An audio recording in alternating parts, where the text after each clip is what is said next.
Okay, friends. So for this part of the lab, we're going to do this part of the lab as a demonstration in class, but just in case you have missed it, then you can watch this video. Basically, this part of the lab is called, it's table 2 on page 3, I believe it is. Yep, table 2 on page 3, and it's asking about the chemical test results. So we have set up our artificial cell, which I forgot over here. We have set this up already, and we are waiting to see what's going to happen. I promise you, hopefully something will happen. But basically, we want to know when we see what happens, we want to know what that means.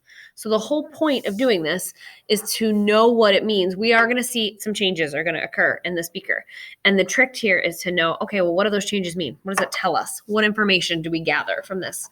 Kind of like the boiling water example that I was talking about.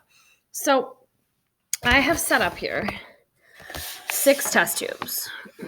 Excuse me. 6 test tubes, and I have 2 things here. One is called starch indicator solution, which we already used on the outside of our beaker here. That's what's in here. So then you need something called Biuret solution. Okay, and that is kind of, I call it like a glow sticky blue color. It's a light blue color. And then remember that the starch indicator, obviously you can't really see it through the glass container, but it is that amber colored. That's what we describe it as. Okay, so here you can see, where's my mouse? There we go. Here you can see the chart that you're going to fill in as we do this. And again, basically we're just trying to figure out what would happen if and when. So what I have here is 2 test tubes that are for distilled water. One says distilled water with SI, so with starch indicator. This one says distilled water with GI, with glucose indicator, which is what this is. This one is starch with glucose indicator. This one is starch with starch indicator. This one is glucose with glucose indicator. And this one is glucose with starch indicator. So again, I'm just going to switch these so it goes glucose starch each time. Okay. So basically what we want to do is, in order to know if a chemical is present in these types of experiments, we are looking for a color change. So a color change tells us that something is present. You're testing for the presence of something, either starch or glucose. You're testing for the presence of it. We want to know what happens if it is present. What happens? How do we know that that's the case? Oh, my hot plate's hot. I didn't know what that sound was. My hot plate is at temperature, so don't touch it. Okay. So we start with distilled water for both because we want to have a control. We need a control group so that we can compare. So we are looking to see if a color change occurs. Now remember, this one is light blue. This one is an amber color. So if the water in here turns a light blue or an amber color, then that doesn't really count as a color change because that's what color this stuff was to begin with. It doesn't really count. So the first one here is glucose indicator. I'm actually going to do all the glucose ones first because the glucose is a little bit unique in that it needs to be heated in order for it to work. So I'm going to put a couple of drops of glucose indicator into the distilled water, a couple drops into the starch, and a couple drops into the glucose indicator. So obviously we're testing for the presence of glucose. So only one of these should react, that there is glucose in it, and it should be the glucose one. We know it's glucose. So I'm going to take this glucose, this one, and this one. And again, they are all labeled. I know they're probably backwards for you guys, but they are all labeled. And I have back here,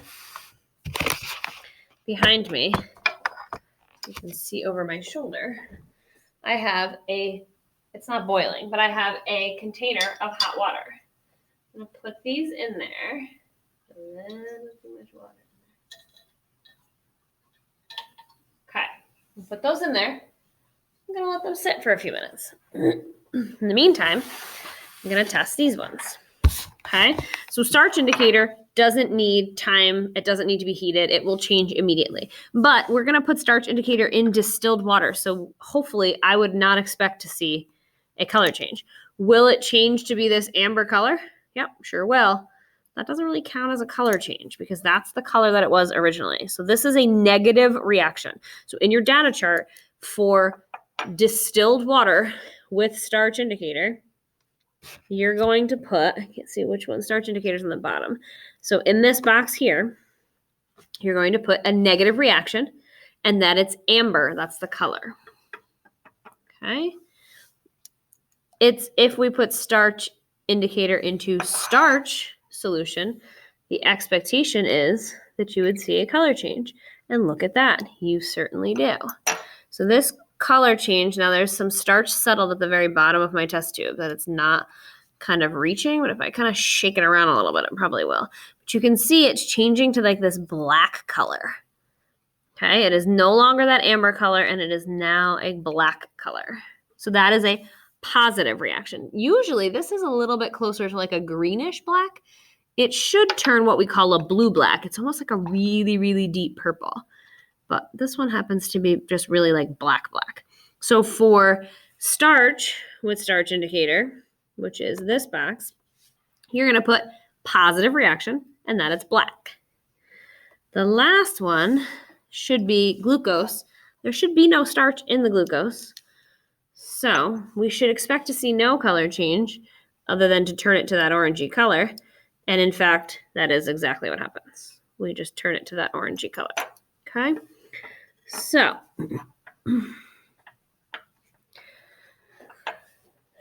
now we will take a few minutes to let this sucker go.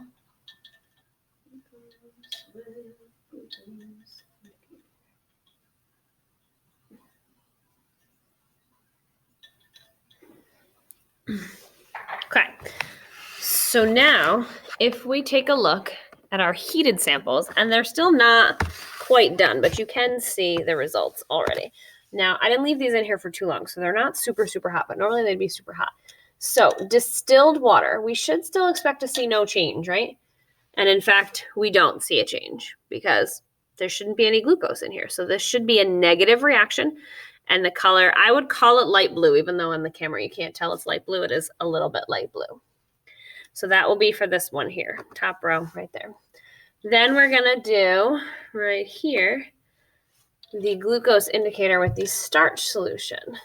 And again, yes, it's cloudy because that's what the starch solution is, cloudy. I'm trying to keep it from dripping on my Chromebook. But it's still just that clear, cloudy, here I am shaking it around, getting it on my Chromebook anyway, color. It has not really had a color change. So that is a negative reaction. And that one is, it does have a slight light blue tint to it. It's not a lot, but a little bit. Okay. And then the last one, which is where we should see the positive reaction because it's glucose with glucose indicator. It was a light blue because that's what color the indicator is. Remember the indicator looks like, go gadget arms. Remember the indicator looks like this. It's that light blue color, okay? So when I put it in, it should have stayed light blue if it was negative. And you can, it's a little hard to see in the camera, but it is turning this orange color. It would not have turned this color if I didn't heat it. It would have stayed that light blue color if I didn't heat it. But it is turning this orangey color because I heated it. And so that here is a positive reaction for glucose, and you'll put that it is orange as well. So each of these 6 boxes should say whether the results were positive or negative and what color the ultimate outcome was of those things. Okay? So that is how you do that, and that is how we did it in class. And now you can see that it's all, should be all filled in as a class we did this. Okay?